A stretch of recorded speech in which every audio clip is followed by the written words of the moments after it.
Today on episode number 187 of the Teaching in Higher Ed podcast, Todd Zakrajsek talks about laptops, friend or foe. Produced by Innovate Learning, maximizing human potential. Welcome to this episode of Teaching in Higher Ed. This is the space where we explore the art and science of being more effective at facilitating learning. We also share ways to improve our personal productivity so we can have more peace in our lives and be even more present for our students.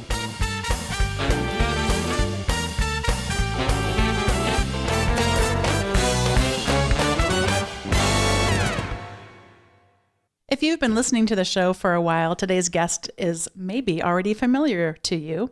Dr. Todd Zakrajsek is the former executive director of the Academy of Educators in the School of Medicine and an associate professor in the Department of Family Medicine at UNC Chapel Hill. Dr. Zakrajsek is the immediate past executive director of the Center for Faculty Excellence at the University of North Carolina at Chapel Hill. And prior to his work at UNC, he was the inaugural director of the Faculty Center for Innovative Teaching at Central Michigan University and the founding director of the Center for Teaching and Learning at Southern Oregon University, where he also taught in the psychology department as a tenured associate professor. I get to see him usually about once a year now at the Lilly Conference out here in Southern California, and that's always a great chance to connect in person. And he's been on the show a number of times now, and today we're going to get to have a conversation about the controversial issue of laptops in the classroom. Are laptops a friend or foe? And let me just welcome Todd into the show. Todd, welcome back to Teaching in Higher Ed. Well, it's great to be back, Bonnie. I feel like we get to now see each other or talk to each other 3 or 4 times a year. It's kind of fun. You're a regular. Well, I love being a regular. I love the program and just honored to be on it again. Thank you. Well, I know I was looking forward to talking to you about some upcoming books, and we already have tentatively set those aside, but I just couldn't wait. So I couldn't wait to have our next conversation. And today we thought we would have a conversation about a super safe topic. Because, you talked about lecturing last time, and that can be controversial. So we thought this time we'll go with an easy softball topic. Great idea. Laptops, friend or foe? Excellent. Yes. So I will start out with a false choice that I will I will present to you. Laptops, friend or foe? Yes. The answer is yes. Do you have another question, Bonnie? Nope, you know better than that. So thanks for coming on. Well, thank you all for listening. It's been a fabulous show. I appreciate the opportunity to be here, and perhaps we could come back again next time. Let's play around with this just a little bit. So that the human brain is set up that we have to put things into categories. It's the only way we can actually survive. When we get ready to leave to go to work, we think about our cars. We think when we need to buy a new car, we think of certain concepts of what we want. And when we think about friends, they get into certain categories. I like it when people do this. I don't like it when they do that. We do categories all the time. Then we step into things like higher education, where of course we're going to do the same thing.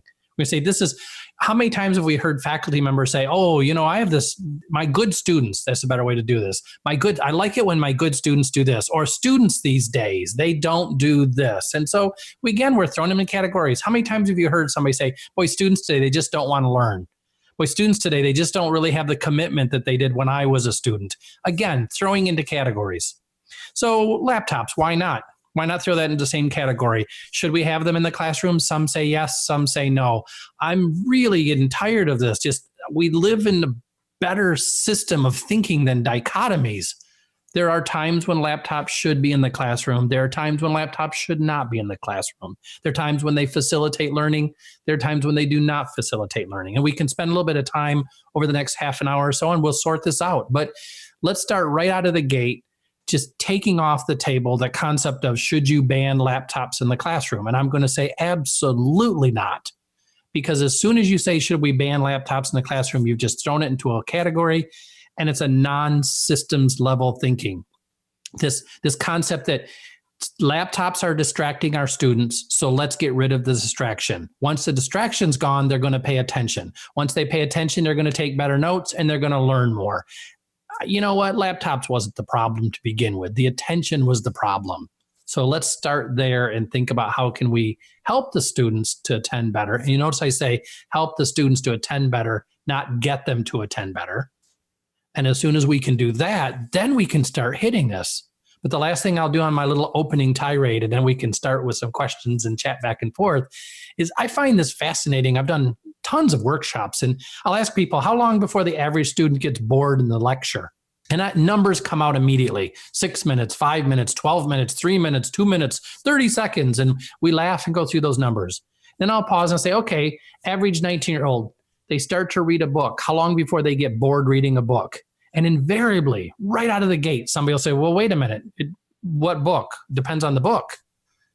And then all of a sudden I'll say, well, what does it depend on? They'll say, well, it depends on things like the size of the font and the topic. Is there required reading? Is the student tired when they're reading?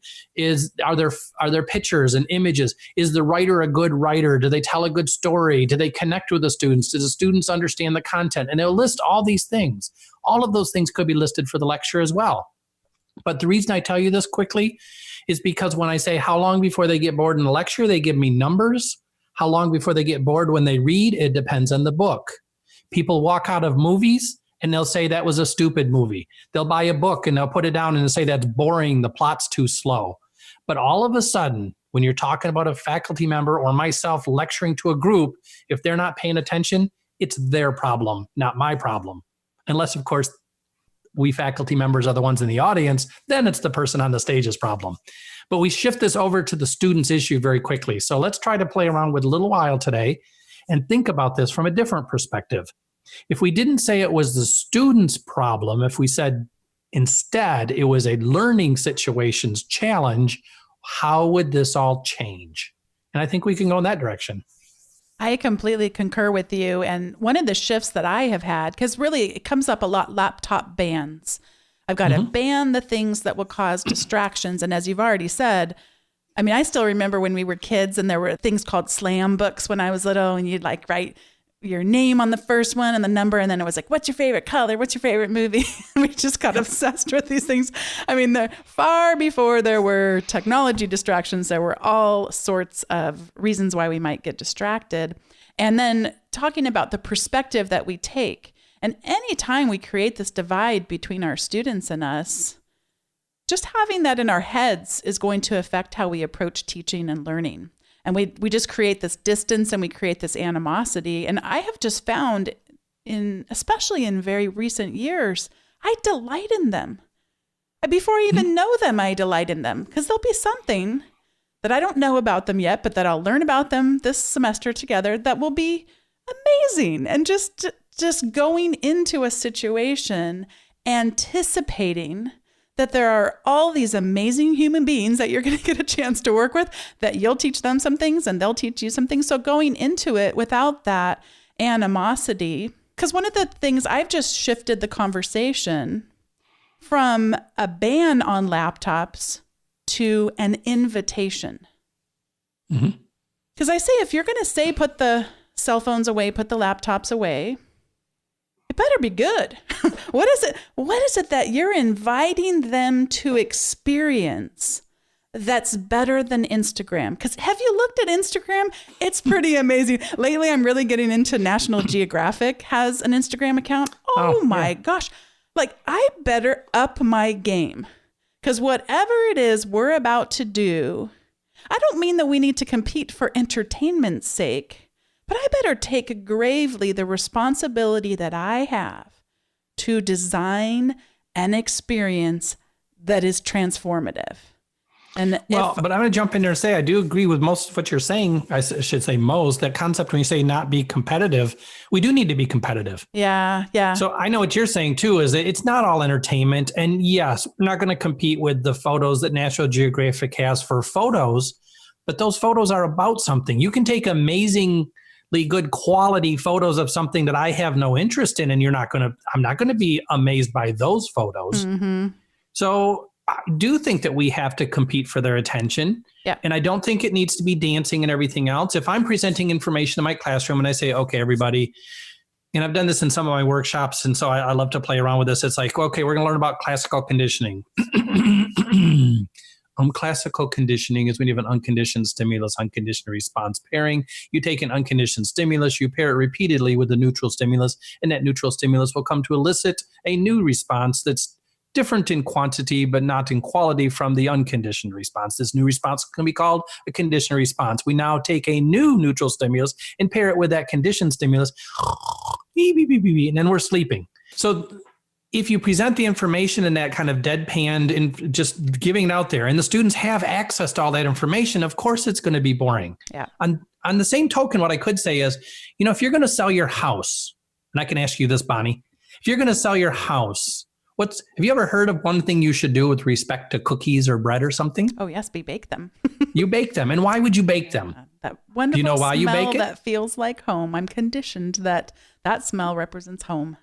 That does. It's exactly what it does. If you grew up in a loving household, it does. If you grew up in a loving household, essentially what happens there is that over time, that loving household is paired with grandma baking cookies or mom baking bread. And then you get to a point where you smell fresh baked bread and you go, we have taken a neutral stimulus. We paired it with something that means something to us, and it comes to elicit a new response. We didn't feel that way toward bread originally. We got there. Now, if I'm going to talk about bread and cookies and selling homes and classical conditioning, my students will listen to me. If I'm going to sit there and give them definitions of operant and classical conditioning, they will tune me out. So I am competing for their attention. And for the faculty member who says, look, that's not my job. My job is to dispel information or dispense information. I'm going to say right now, another thing I've played around with is if students suddenly had a computer chip implanted in their brain that gives them the access to all the information that's in the world, do you still have a job? And if you believe you do not have a job anymore when students have access to all the information just by thinking about it, then I suspect you're going to have a lot of problems with laptops in the classroom. Because the problem is that we're going to have is it's a way of dispensing information, of putting it out there. Because you see, essentially, students are not that far from having the chips implanted in their brain. They're already in their hands. All we need to do is get them wired into the brain. And so, again, back to the laptop ban. If I ban laptops and basically give information in a very static way that's just the information people could look up, and I haven't heard people talk about this, but I think it's important, the students are still going to be distracted, more so than under different types of classrooms, because the individual who's banning the laptop thinks that education's about dispensing information. The fact that it's not means the students are going to be bored when they're listening to it, and they're just going to think about bacon. And you can't ban bacon thoughts. So the problem we're going to have is that it's more than just banning it. Banning the problem doesn't change the attention to you. It changes it to something else. I got to have a wonderful conversation with Paul Blowers from the University of Arizona, and he teaches in STEM fields. And he created such a vivid picture of his classrooms. And I don't get the opportunity to teach in classrooms like they have there, but they're the pods of 4 and all these things. And he talked about bringing in a current news story and then this and this. And he doesn't ever talk for more than 5 minutes. And he actually times himself on the PowerPoint slides and has a whole system for it. But as I reflect back on that conversation, what never came up a single time was telling students what to do or what not to do with laptops or cell phones, because I could totally picture myself in his classroom. Mm-hmm. Where would I have the time? Because they're completely enthralled in this mystery that he's created for them. And they're all talking to one another, and he uses clickers and polls. I mean, the whole thing, but when you have experiences like that, for me, it's when I have them. There's a really fun game on Quizlet. Quizlet is a flashcard app. There's many of them out there. That's one that I use. And they have Quizlet Live. And when you tell your students, first of all, they get delighted when you tell them to take out their phones and then type in this little code, and it plays this game. Nobody is on Instagram. Nobody is. It's completely enthralling. It is. Well, if I can jump in there quickly too and explain, one time I was at a campus doing a workshop, and it was for graduate students. There must have been 200 graduate students, maybe 225 graduate teaching assistants in a room. And I was doing the kickoff at the beginning of the year, and it was kind of a teaching, here's some tips in the classroom. And one of the questions was about laptop or cell phone use in the classroom. So I tried something just on the fly, and I said, "Okay, everybody, I got an idea. Get out your cell phones. Everybody, get them out." And of course, there was that people shuffling back and forth and looking around like, "Is he serious?" And I said, "Yep, get them out." So I said, "Okay, you got your cell phones out. Now, very quickly, I want you to text somebody who's important to you, and say, who is your favorite teacher and why?" That's it. Just who is your favorite teacher and why? And so they started texting a little bit, and then I just stood there. And a few people looked at me kind of surprised that I would just be standing there because I only had like an hour to talk, but I knew it wouldn't take long. And about, 30 seconds later, I heard the ding off the side and someone raised their hand real fast and said, "I got one." I said, "Okay, what is it?" And I have to make this part up because I don't remember the details of it, but it was something like, I texted my brother and he said, "Mr. Jones, my third grade teacher, because he really pushed us." Ding. Somebody else says, "Oh, I got one. Mrs. Smith, my sixth grade teacher, because she really cared about us." Oh, somebody else says, I got one. And then their hands started going up, and I called on about 20 different people, and I pointed out something. I said, "By the way, did you notice we never asked for names or what grade? We said, who is your favorite teacher and why?"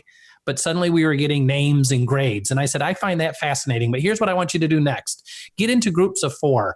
And what I'd like you to do is compare your text that you've got and find out how or what are the common characteristics you've seen from these people who said, here's my favorite teachers. Yeah. And then come up with 1 or 2 ways you could instill those concepts into your own teaching. And they did that in groups of 4. Then I started having them report out. I said, "Okay, what did your group come up with? And what did your group come up with?" And after about 3 groups reported out, I paused and I said, "Wait a minute, how many of you are still on your phones?" And they all stared at me for a minute. And I said, "I want to point out hundreds of you in the room. First of all, you were all on your phones, and now none of you are on your phones. Mm-hmm. Why?" And someone said, "Because this is so engaging and so interesting." And it was content related. It was related to the content of good teaching. If you're teaching physics, it could be the same thing. It'd have to be done differently. The point is, when they're engaged, they're there. Come up with something that's exciting and brings up the information in a new way. Send people out on web quests. Get into groups of 4 and go find out whatever you can about this topic. But there's ways of doing those types of things. And I think we shouldn't be banning laptops in the classroom. We should be using laptops in the classroom. Mm-hmm. Now, I'm going to say quick shift of gears here. That said, there are times when you want to talk to somebody and they're texting their friend. You may be trying to chat with your children and they might be texting their friends. And there comes a point, let's just drop this back to my own children. If I'm talking to my kids and they're texting their friends and I know they're not hearing 2/3 of what I'm saying, if that. So when I'm telling them, I will pick you up at this time at this place, I know they're not going to be at that place at that time. And they're going to say, "Oh, you never said that," because they're busy texting. So there are times in the classroom where I do believe it's important for us to say, okay, tech-free time. And we might want to say, for the next 10 minutes, everybody turn your devices off. If it has a battery, turn it off. Now, let's talk for 10 minutes. And now what you're doing is exactly what you said before, Bonnie, which I love. Now I'm going to invite them into a conversation. I'm going to say, for the next 10 minutes, we're going to talk about this. And the reason I think that's important, and this is why I'm going to really try to demonstrate, I don't believe in one or the other. I think we should be right down the middle on this. There are times when students are very distracted by their phones and they can't stop it. They just get hooked into the Candy Crush game, or they're texting with their friend, or they're doing something and they just can't stop. And we need to be the ones who say, okay, for right now, at this time, for this reason, let's stop.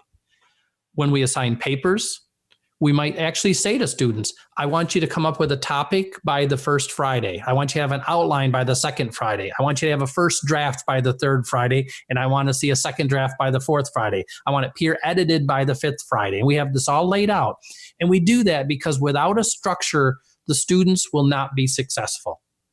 And we do that to help the students to be successful. I think we should think, how do we help the students in the classroom with respect to technology to be successful?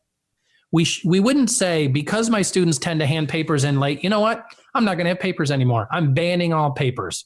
They don't come in on time. Let's just not even do them.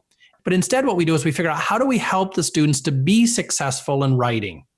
So the research that comes out that says students don't take or they don't know as much, and I've seen a couple of these studies, they don't know the material as well, or they take the notes on the laptop versus paper and pencil. You know what? Some of the research is not that great, but let's just assume for a minute that it's true. If it's true that the laptop notes do not lead to better learning. In fact, they lead to worse learning than paper and pencil notes. That does not mean we ban the laptops. It means we figure out why is the learning not as good with laptops and then how to make it better. What I've seen over and over, I've read a couple of these studies, and what I've seen multiple times, one of the most consistent findings is students will write more with the laptop than they will with paper and pencil. If they're actually able to type 60, 70, 80 words a minute, but they can only write like 20 or 30 words a minute, what they're probably doing with their writing is making sure to get the major concepts down, synthesizing it and writing down those concepts because they know they can't write everything. If you can type 80 words a minute, now you can come closer to just reproducing whatever it is that's being given. So what we'd have to say to students is, I know you can type a lot more stuff. Don't do that. Stop, think about what you want to type, and then type it into a structure. At that point, what we'd actually be doing is taking care of this whole finding that they learn better with paper and pencil than taking computer notes, and we would teach them how to do it. Then the question becomes, what do they do with the extra time? You see, if I could type those 20 words really fast that I would be writing and taking more time, now I would have some more thinking time. So it could very well be that once, somebody please do this study, once the students are taught how to take notes better, the laptops become more effective ways of taking notes. But if we step back and just say, oh, look, laptop notes are not as effective, let's ban them. So that's just a problem. There was a really interesting article in Medium by Seth Godin, which, side note, I did not know that Seth Godin was writing on Medium, so this was news. Yeah. This was news to me because I was just read his blog that's on sethgodin.com. No laptops in the lecture hall. And he puts, how about this instead? No lecture hall. And he goes through and he talks about one of the more controversial studies, the recent New York Times op-ed by Susan Donarski, a professor of education, public policy, and economics at the University of Michigan. She describes why she's banned her students from using laptops. And he's much more a proponent of being critical of a traditional lecture. And if what we mean by lecture in this case is me talking at people and them taking notes and it being more of a one-way communication. And he puts in here that's like performing a new episode of Star Wars for every audience every night from scratch. It doesn't make a lot of sense. So he really advocates creating vibrant, dynamic video content that can be watched at people's own pace and then transforming what the college experience looks like. And at the very, very end, he says, the solution isn't to ban the laptop from the lecture. It's to ban the lecture from the classroom. And I know you and I have had conversations about, we're having trouble with a definition of terms. What does it mean to lecture? And you don't advocate passive lecturing, but he's really stressing just how do we spend that time when we are the precious time when we are together in a room versus, what would be the best way. So I'm going to let you respond to his, and then I wanted to ask a few more questions too. Sure. Well, I'm going to actually say the same type of thing. I mean, if somebody says we should ban the lecture, I'd say, no, we should absolutely not ban the lecture. We should use the lecture when it's effective. We should not use it when it's not effective. When we do use the lecture, we should use it effectively. We shouldn't ban the laptops in the classroom. We should let the students use them when they're helpful, and we should teach them how to do them helpful.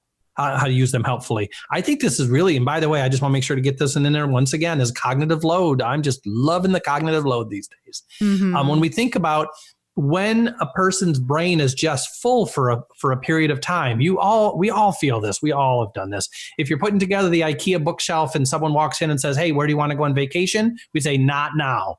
I've got all these parts laid out. I can't think about anything else right now. For driving on a slippery, icy road, and someone says, where do you want to have lunch tomorrow? We'd say, whoa, not now. I'm kind of concentrating on this thing. When we fill up, we're full. If you take a real knowledgeable person and start lecturing to students who are novices, after about 8 to 10 minutes, they should experience this. Wow, I'm full right now. They are attending. They're trying hard. They're really working hard at this, but they're full. At that point, we don't give them a break to do something else. We don't stop lecturing as a break. We stop lecturing so they can consolidate their information. So what I'm really trying to go for these days, instead of calling them lecture breaks, let's call them lecture consolidation times. We can lecture for 5 to 10 minutes and then have the students do something with that information. If the laptops are in the classroom, I could actually tell my students, look, everybody just stop looking at your devices. Don't take any notes. Don't do anything for 5 minutes. Let me explain to you what classical conditioning is and give a couple of examples. Now, after that 5 minutes, maybe 7 minutes, say get into groups of 4, go online and you've got 10 minutes. Go find me some good examples. And then figure out what spontaneous recovery is. And oh, by the way, figure out what extinction is. You've got 10 minutes, figure that stuff out, and then we're going to talk about it. Now what I'm doing is I'm taking care of that cognitive load component. I have filled them up with information for 5 to 7 minutes, then I let them do something with it. And so I think that's how we should use this stuff effectively. So, and boy, do I ever agree with the lecturing the whole class period. There is no way a person who is actually learning at the level a student typically is can hang in there for 50 minutes. You know who could? A colleague. Yeah. I find this fascinating. If I sit in on somebody's class for 50 minutes and say, that was fascinating, I am an expert in the field, listening to an expert in the field talk about that field. It is fascinating for an expert. It is not fascinating for a novice. So we do have to look in Kevin Gannon, Jim Lang, some wonderful people, others, Josh Eiler. There's some people who've written some really good stuff on this. And it really comes back down to, we have to really think about the teaching component. Let's bring it back to the teaching and not talk about just getting rid of the component, the technology. One of the things that I feel guilty about in terms of how my teaching approach has evolved in this, I don't feel that guilty because I've changed, but I mean, I wish I could go back and tell my less experienced self a thing or two. One is just that the way in which I used to think about banning laptops, put it away, was very discriminatory in nature because I don't have a learning disability and I was not aware enough of the ways in which I will distance and in some cases even shame people who have learning disabilities in my class by saying, okay, everyone, no laptops, put them away, take notes by hand. It's a scientific fact that it's proven that taking notes by hand is wrong. Oh, but if you have a learning disability, then go ahead and talk to me on the side and if it's documented. By the way, I never did that. I'm exaggerating this. Oh, I'm going to jump in here and tell you, I talk to a lot of students now when I go to campuses. I had a student tell me recently that a faculty member on the first day of class said, I do not allow laptops in my classroom unless you have an accommodation. And if you do, you may use them. And I mean, when I heard that, I said to the person, I said, well, did the faculty member also say, by the way, if you have a note taker, please raise your hand so that you can show me who your note taker is. If you need extra time, could you please make sure to stand up at the first, when the class starts so I can see who the people are who need extra time. I mean, these types of things are awful. But faculty, there are a few. Again, I don't believe in saying all or none. I don't like the big boxes there. There are a few faculty who do this, and I think it's because they don't understand it. But here's one I want to just throw out there too, is we often, again, boy, the dichotomous thinking happens to us all the time. We can talk about people with disabilities and accommodations and those without. But keep in mind for just a second, for everyone out there, if you've got a group of individuals who have been tested and they're documented to have a disability that says they need the laptops, and let's just imagine for a second we catch all people who meet a criteria so that the laptops would be considered okay to use or an accommodation to use, there's going to be people who just miss that criteria. And the laptops will help those. Then there's going to be people who miss the criteria by more. The laptops would still help them a little. Then there's people going to miss the criteria by a lot, and the laptops may still help them just a touch. So there isn't just a yes or no. There's this gradation where we say the laptops is actually very helpful because of ADD or something else you have. And little by little, it helps you. And when you pass a certain point, then you can have an accommodation. But we have lots of students who do struggle with different things. But the one thing to keep in mind is there's a lot of students in the classroom who use the laptops for note-taking, upload their notes to the cloud, organize their notes, augment the notes. They go online to look for clarifying components. You say something I don't understand, so I look it up. And they use this as an interactive process, an iterative process, if you will, with a lecturer telling them person something and then a person going up and looking at other stuff, and it all comes together. And that comes crashing down the moment we say, put those away because they look distracting to me. Yeah. And that it can be difficult to be in a room where you don't feel like you're connecting. And I don't want to dismiss that, because I don't want people to try to stuff feelings before they've processed them, if you know what I mean. Like that is a real feeling, to think, oh my gosh, I really worked hard at this and I'm really trying and I'm failing. I'm trying to connect with this group of people and I can't do it. And I want to just make sure that we're sort of meeting all levels of people where they just really might be struggling with is what would be a way to kind of start to dip my toe into this, because it's not always going to be smooth sailing. I think it's kind of a safer route to go with the 50-minute lecture. And do you share your PowerPoint slides? Do you not? Do you use laptops? Do you not? But just that traditional thing, that's how I was taught. That's how we've been taught through the ages. How do we start to make some of these changes? Because it's going to be difficult. It is going to be difficult. Well, the first thing you do, of course, is you run out and get yourself a copy of Dynamic Lecturing by Christine Harrington and Todd Zakrajsek. But the concept is it if a person is typically lecturing quite a bit, and that's their standard pedagogical approach, then I really think it's important you pick out one or two things in a class period, do a quick think, pair, share halfway through, do one quick web quest. Lecture for 20 minutes and then have an assignment that you tell the students, okay, everybody pull out your devices and go look for this thing. And then report out for another 5 or 10 minutes and then do a 10-minute closing lecture. I think there's ways of playing around with that where we can break the class up really well. I think we can also talk to our students right out of the gate on the first day of class about being an active civil participant in a community. If I'm lecturing, if I'm talking to you for 5 or 10 minutes, and I really believe this is important stuff, there's ways for you to be an active civil participant in this. You can nod at me periodically. You can smile. There's a reason that face-to-face communication is so much easier than a telephone, is I can tell when a person's bored when it's face-to-face. So if you're sitting there looking bored while I'm trying to lecture, that's not a civil environment. That's not an environment that's conducive to learning. And so I like to talk to students, and I think faculty should talk to students and say, look, when you ask questions, I will pay attention to you and I will listen to you and I will give you nonverbal feedback that lets you know that I care about what you're saying. Could you please do that too? Mm-hmm. Because when you stand up here in front of 20 people, 40 people, 100 people, 200 people, you're living and dying based on what the facial expressions look like. And if you're all buried in laptops and on your phones and sitting back like you hate everything, that makes my job really hard. And my job is to help you learn stuff that's going to help you. And so I think we can talk to the students about how they can be better listeners at times. This is the point in the show where we each get to give some recommendations. And you mentioned about breaking students up into groups and having them look at stuff online and then share stuff. And one tool that I've really found successful in that is called Padlet. There's many of these virtual corkboards, but Padlet's pretty easy to use. You create a little virtual corkboard. You tell students to take out their cell phones or devices.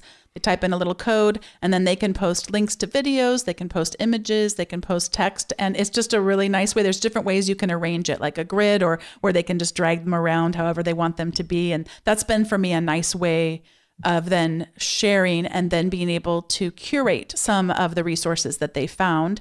And then you also talked about some articles that have been written on this subject, and James Lang did really write a nice piece on this. So my other recommendation is going to be to go check out James Lang's piece about using laptops. And I just like how so I do get bored sometimes of the conversation in terms of this again, but I do think I see maybe starting to evolve people's thinking, and we're challenging each other and making ourselves ultimately better educators.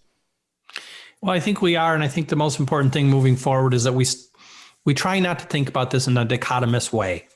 If we instead start thinking about the why behind it, is that why would we ban a laptop? What is really the essence of it? And this is a huge, huge issue that I think we can all really, really attend to or work toward, is if we stop and say the reason that there's a problems where I don't like laptops in the classroom is because the students are disengaged. We're not talking about laptops, really. We're talking about engagement. Yeah. If we talk about late papers coming in, I really don't like late papers. Why?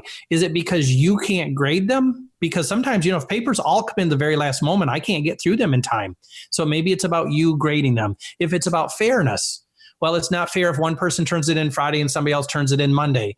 Is it about just equity in the general in the system? That's a deadline. We should respect deadlines. You figure out why it's a problem, and then you address that. You just don't say no late papers.